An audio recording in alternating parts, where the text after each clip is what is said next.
Githiururi kia niki gicungireirie ndawa cia ARVs kwaga kurekererio ona thengia wa igoti kurihwo githiete na mbere na kurigicana makiria o ari kuiga ugwati miturire ya arwaru wa murimu wa HIV guku bururi-ini.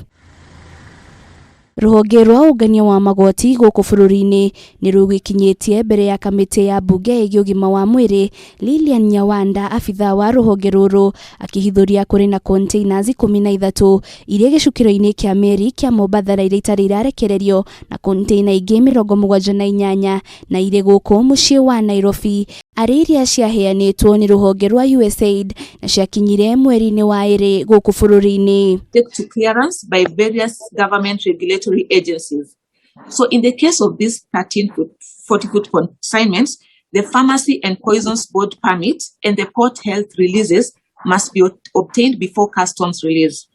The importer is additionally required to clear port storage and handling charges before the cargo can be physically removed from the port. Containers 78 iri na ndawa mithemba itiganite ya ARVs undu umwe na macini cia guthima murimu wa mukingo. Ruhonge ruru rukiuga ciagite kurekererio amu ruhonge rwa USAID kwitukira ubaruthi wa bururi wa Amerika niyo mambite kurugamia kurekererio kwa ndawa ici. They are borore, ones that were cleared provisionally.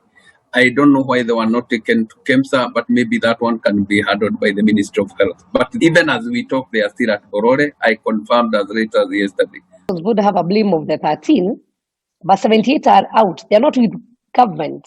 They are not with KRA. KRA is not holding them.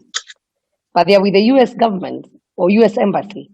So how do we then interrogate why they are keeping the 78 in somewhere in Mombasa or somewhere in Nairobi and not releasing these drugs to the people that were expected to benefit from them? Riu kamiti ino ni athite bodi ya kunyabara wagiriru wa ndawa guku bururi-ini wikinya mbere ya kamiti ino gucokia niki gicungiririe o kwaga kuneana marua magukorwo magitikiria KRA kurekereria containers 13. Is that when crisis occurs is not when only we need to scrutinize issues. We need to scrutinize, we need to have that preparedness, and we have to have a reasoning from institutions that are concerned why some consignments that are so important like ARV can ever have itself, or anti-TB drugs have that challenge of being held, one department pushing us to pushing that to another department is not acceptable. So we must have a way forward to say that we cannot accept issues to be happening at the last minute. Ndawa ici guthie na mbere na guikara gicukiro-ini kia mirigo mwena wa Mombatha guguthie na mbere na gucungirira igoti kwiyongerera riria huthiria ndawa ici mathiete na mbere na guteta.